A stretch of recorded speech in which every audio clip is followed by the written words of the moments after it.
അവർക്കും വ്യക്തമായിട്ടുള്ള കാര്യങ്ങൾ പറയാൻ കഴിയുന്നില്ല. ഞാൻ നേരത്തെ സൂപ്രണ്ടിനെ വിളിച്ചു. സൂപ്രണ്ട് പറഞ്ഞത് UPS ഉണ്ടായിട്ടുള്ള തകരാറാണ്, അതാണ്, വേറെ പ്രശ്നങ്ങളില്ലെന്ന് പറഞ്ഞു. പക്ഷേ ഇവിടെ എത്തുമ്പോഴാണ് ഇതിൻ്റെ ഗുരുതരാവസ്ഥ മനസ്സിലായത്. പ്രിൻസിപ്പളും പറയുന്നത് ഇതിപ്പോൾ പൂർണ്ണമായിട്ട് സംഭവിച്ച അവസ്ഥ പ്രിൻസിപ്പളും പറയുന്നത് എന്താണെന്ന് കൃത്യമായി പറയാൻ കഴിയില്ല. പേഷ്യൻസിനെ മാറ്റിക്കൊണ്ടിരിക്കുകയാണ് വിവിധ ആശുപത്രികളിൽ. അതുപോലെ ചിലർ സ്വമേധയാ സ്വകാര്യ ആശുപത്രിയിൽ പോയിക്കൊണ്ടിരിക്കുകയാണ്. ഞാൻ സൂപ്രണ്ടിനെ വിളിച്ച് സംസാരിച്ചപ്പോൾ സൂപ്രണ്ടിനും കൃത്യമായി പറയാൻ കഴിയുന്നില്ല. പ്രിൻസിപ്പളും പറയുന്നത് കൃത്യമായി പറയാൻ ഇപ്പം കഴിയില്ല. കൃത്യമായി അവർക്കാർക്കും തന്നെ എന്താണ് ഇതിൻ്റെ കാരണം എന്നുള്ളത് വെച്ചാൽ ആർക്കും പറയാൻ കഴിയുന്നില്ല. പക്ഷേ ഇവിടെ എത്തുമ്പോൾ സ്ഥിതി വളരെ അതീവ ഗുരുതരമായ അവസ്ഥയിലാണ് എല്ലാവർക്കും ബോധ്യപ്പെടുന്നത്. ഏതായാലും ഫയർഫോഴ്സും ബന്ധപ്പെട്ട പോലീസ് എല്ലാവരും ഇവിടെ എത്തിക്കഴിഞ്ഞു. ബാക്കി കാര്യങ്ങൾ നോക്കുന്നു എന്നാണ് ഇപ്പോൾ സൂചിപ്പിച്ചത്. അവരുടെ കൃത്യമായ കണക്കില്ല. കൃത്യമായി ഇതിൻ്റെ അകത്ത് എന്തെല്ലാം സംഭവിച്ചെന്ന് കൃത്യമായി അവർക്ക് പറയാൻ കഴിയുന്നില്ല. കാഷ്വാലിറ്റി ഉണ്ടോ എന്ന് ചോദിച്ചു ഞാൻ. ഒരു കാഷ്വാലിറ്റിയെ കുറിച്ച് പറയാൻ കഴിയുന്നില്ല. ആളുകളെ മാറ്റിക്കൊണ്ടിരിക്കുന്നു.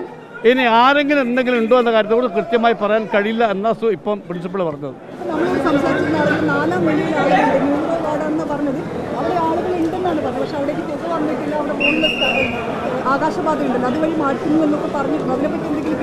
അല്ല, പ്രിൻസിപ്പൾ പറഞ്ഞാൽ ഞാൻ പ്രിൻസിപ്പളിനും കൃത്യമായി ഇതിനെക്കുറിച്ച് പറയാൻ കഴിയുന്നില്ല.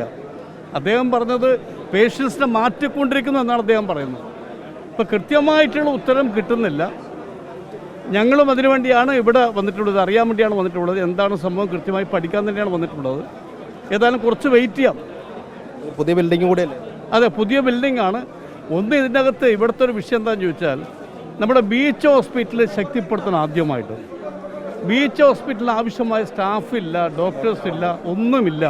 അവിടുത്തെ പേഷ്യൻസിൽ ഇങ്ങോട്ട് വരികയാണ്.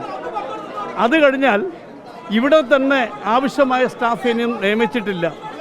ഇവിടുത്തെ ഡോക്ടേഴ്സിനെ മറ്റ് മെഡിക്കലിലേക്ക് മാറ്റിക്കൊണ്ടിരിക്കുകയാണ്. ഇവിടെ രോഗികളുടെ ബാഹുല്യം കൂടി വരികയാണ്.